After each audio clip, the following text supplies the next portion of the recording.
गरीब की बारिश। शहर की कच्ची बस्ती में एक गरीब मजदूर कालू रहा करता था।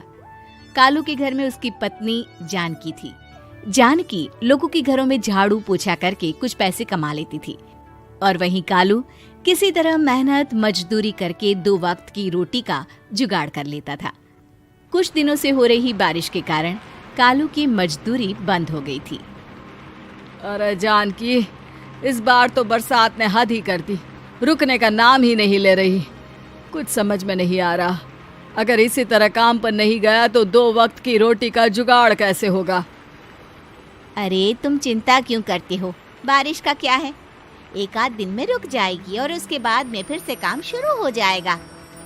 अरे 3 दिन तो हो गए, बरसात तो रुक ही नहीं रही है और आगे भी रुकने के कोई आसार नहीं दिख रहे। तो क्या हुआ, तुम्हारा काम बंद हुआ है ना? मैं तो अभी भी लोगों के घर झाड़ू पोछा करने जाती ही हूँ। मेरे पगार से कुछ दिन तो निकल ही जाएंगे। अरे घर का खर्चा तो हम किसी तरह चला लेंगे जानकी, लेकिन ये जो छत टपक रही है इसका क्या करेंगे? ये बात तो आपकी सही है।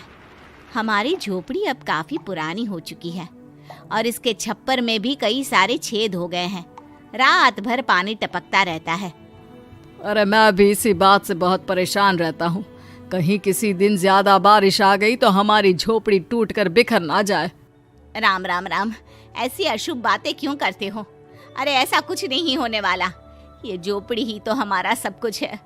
अगर यही नहीं रही तो हम जाएंगे कहाँ? ठीक है जानकी, जब तुम्हारी पगार मिल जाएगी तो कुछ पैसे बचाकर झोपड़ी के छप्पर की मरम्मत करवा लेंगे। शायद हमारी परेशानी कुछ कम हो जाए। ठीक है जी, अब ना ज्यादा परेशान मत हो।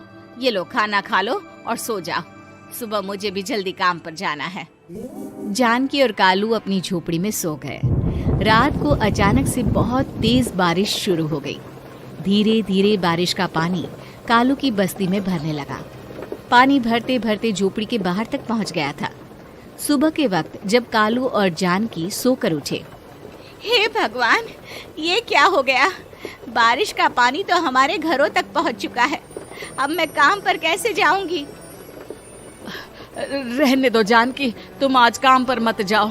ऐसे पानी से निकल कर जाओगी और बीमार पड़ गई तो लेने के देने पड़ जाएंगे। लेकिन अगर नहीं गई तो मालकिन लोग नाराज हो जाएंगे। आप जानते हैं ना, बड़ी मुश्किल से 1 दिन की छुट्टी भी नहीं देती है। अरे लेकिन जानकी, झोपड़ी के बाहर तो पूरी बस्ती में पानी भरा है, तुम जाओगी कैसे? जानकी जैसे तैसे करके काम पर चली जाती है, लेकिन अगले दिन फिर से बहुत ज्यादा बारिश होती है और बस्ती में ज्यादा पानी भर जाता है। आज तो मैं तुम्हें किसी भी तरह काम पर नहीं जाने दूंगा। अरे अगर तुम्हें कुछ हो गया तो क्या होगा? ठीक है, तुम ठीक ही कहते हो। आज नहीं जाती। अगर मालकिन नाराज हो गई तो मना लूंगी किसी तरह। अरे मनाने वाली क्या बात है? जब तुम बताओगी कि हमारी झोपड़ी में पानी भर गया है तो वो खुद ही समझ जाएंगे ना। अगले 2 दिन तक तेज बारिश होने की वजह से जानकी, कालू और आसपास की बस्ती में रहने वाले सभी लोगों के घरों में पानी भर जाता है, जिसकी वजह से जानकी काम पर नहीं जा पाती। और 3 दिन के बाद जैसे ही जानकी काम पर पहुंचती है, कहाँ थी तुम? पिछले 3 दिनों से काम पर क्यों नहीं आई? मैम साहब, क्या बताऊं, इतनी ज्यादा बारिश हो रही थी, हमारी पूरी बस्ती में पानी भर गया है और उससे भी ज्यादा तो मेरी झोपड़ी के अंदर पानी भर गया। आप ही बताइए कैसे आती मैं?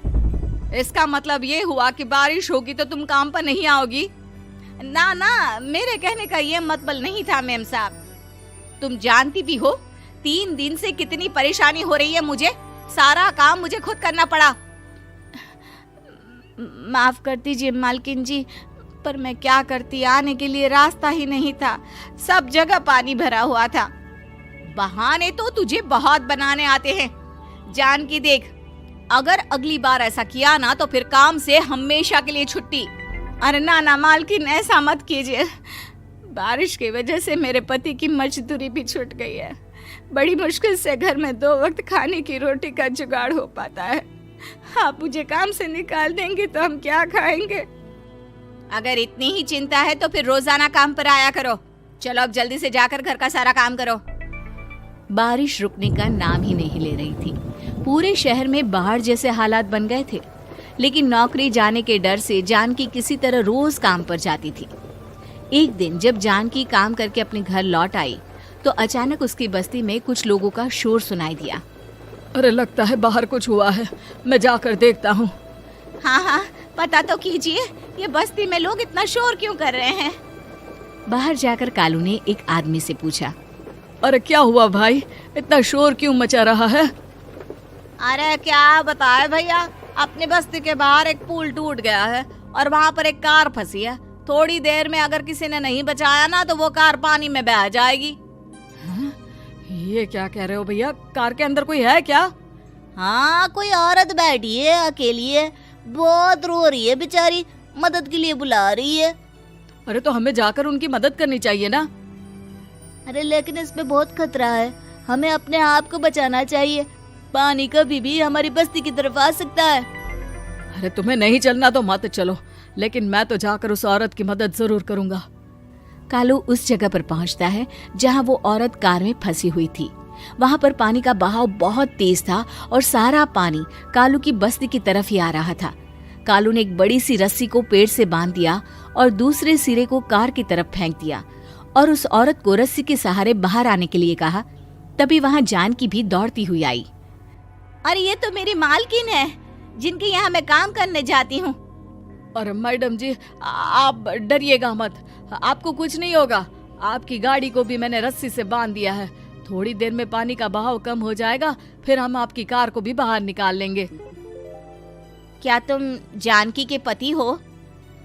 हाँ हाँ, जानकी मेरी ही पत्नी है, आपके यहाँ काम करती है ना। लेकिन मेम साहब, आप यहाँ पानी में कैसे फंस गई? अब क्या बताऊं, मैं अपनी सहेलियों के साथ पिकनिक पर गई थी, वहीं से लौट रही थी। अचानक पानी का बहाव तेज हो गया और मेरी गाड़ी फंस गई। अरे कोई बात नहीं मालकिन, अब ना आप बिल्कुल सुरक्षित हैं। मैं तो बहुत बुरी तरह डर गई थी, कब से मदद के लिए चिल्ला रही थी, लेकिन कोई मेरी मदद के लिए नहीं आया। भला हो तुम्हारा पति का जिसने मेरी जान बचा ली। लेकिन जानकी, मैंने तुम्हारे साथ बहुत गलत व्यवहार किया। इतने खराब मौसम और बाढ़ में भी तुम्हें काम पर आने के लिए कहा, नौकरी से निकालने की धमकी भी दी, और तुमने मेरी जान बचाई। मुझे माफ कर दो। अरे कोई बात नहीं मालकिन, आपकी जान बचाना तो हमारा धर्म था। देखो जानकी, तुम्हारी झोपड़ी में जो भी नुकसान हुआ है उसके लिए मैं तुम्हें पैसे दूंगी। आज तुम्हारे पति ने मेरी जान बचाई है और आज के बाद मैं तुम्हें कभी भी नौकरी से निकालने की धमकी नहीं दूंगी। आज मैं तुम्हारी परेशानी को अच्छी तरह समझ चुकी हूँ।